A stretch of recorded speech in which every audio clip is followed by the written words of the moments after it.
আবারও আমার নতুন রেসিপিতে আপনাদের স্বাগত। আজকে চলে এসেছি বাড়িতে একদম দুধ থেকে ছানা তৈরি করে দুর্দান্ত এক রেসিপি।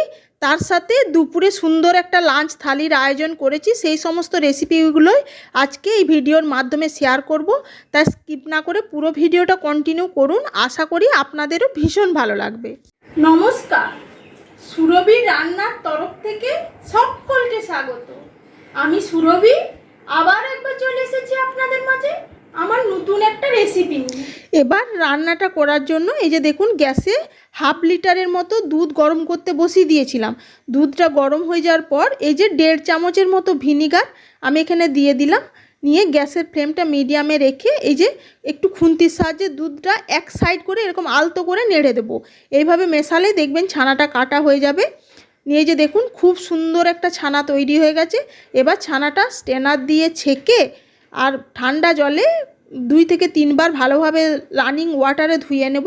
নিয়ে জলটা একটা স্ট্রেনারের মধ্যে দিয়ে জলটা ছাঁকতে দেব। এটা খুব চাপা দেওয়ার প্রয়োজন নেই, জাস্ট স্ট্রেনারের মধ্যে ওই 2 থেকে 3 ঘন্টার মতো রেখে দিলেই জলটা অটোমেটিক ঝরে যাবে। সেই ছানাটা দিয়েই আজকের রেসিপিটা তৈরি করব। ফিরে এলাম 2.5 ঘন্টার মতো পর। এই যে দেখুন, ছানাটা ভালোভাবে জল ঝরানো হয়ে গেছে। মানে জলটা দেখুন এমনভাবে ঝরিয়েছি, ছানাটা একদম শুকনো শুকনো হয়ে যায়নি, অথচ জল জলও নয়। মানে এইভাবেই জলটা ঝরিয়ে নেব।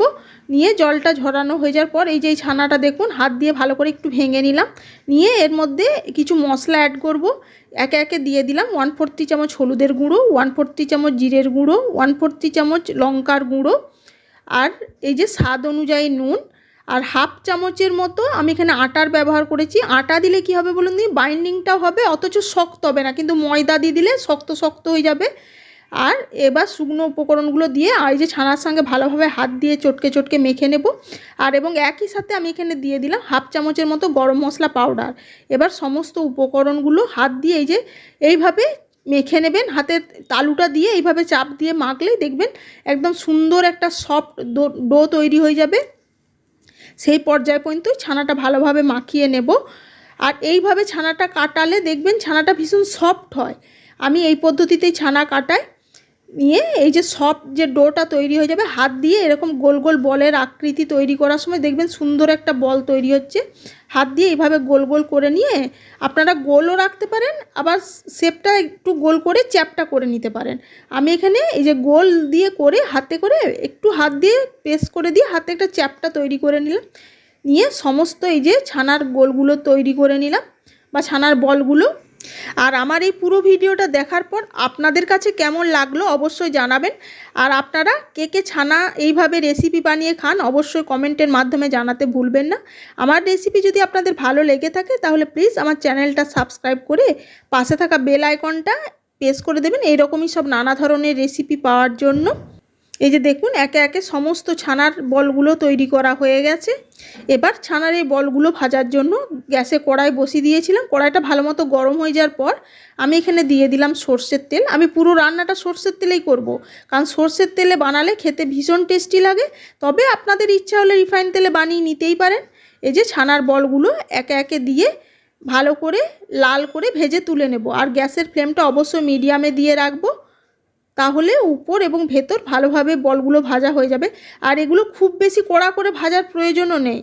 আর এইভাবে দেখবেন করলে একদম ভেঙেও যাবে না তেলের মধ্যে, মানে সুন্দর একটা কালার চলে আসবে। দেখুন আমি ভাজতে ভাজতে আপনাদের সাথে শেয়ার করে দিচ্ছি। একটা সাইড হয়ে যাওয়ার পর আরেকটা সাইড উল্টে ভালো করে লাল করে ভেজে তুলে নিলাম। যে সমস্ত বলগুলো ভাজা হয়ে গেছে, এবার এগুলো আলাদা পাত্রে তুলে নেব। ছানার বলগুলো দেখুন ভাজা হওয়ার পর দেখতে কতটা লোভনীয় হয়েছে, তাহলে বুঝতে পারছেন তো রেসিপিটা কতটা সুন্দর হবে খেতে। এই যে দেখুন, বলগুলো তুলে নেওয়ার পর যে তেলটা ছিল সেই তেলটার মধ্যে আমি ফোড়ন হিসেবে দিয়ে দিলাম গোটা জিরে।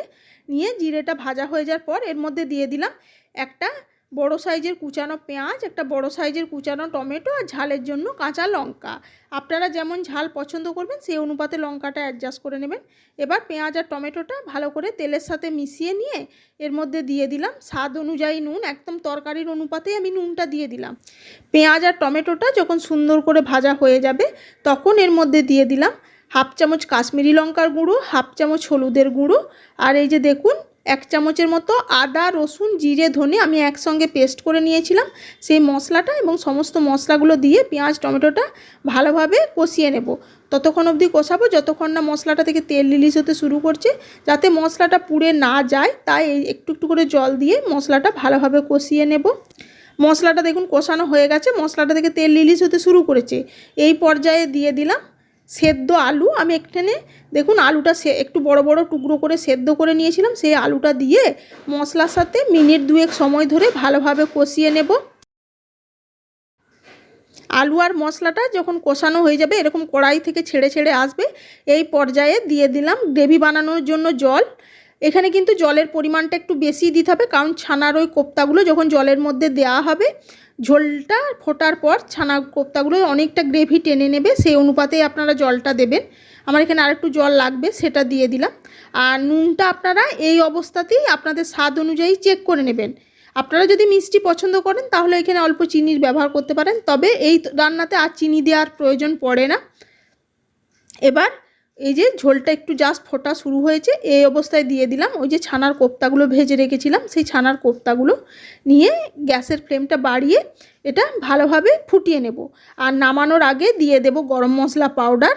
এই যে দেখুন গ্রেভিটা ফোটা শুরু হয়ে গেছে, খুব সুন্দর একটা গন্ধ বেরিয়েছে।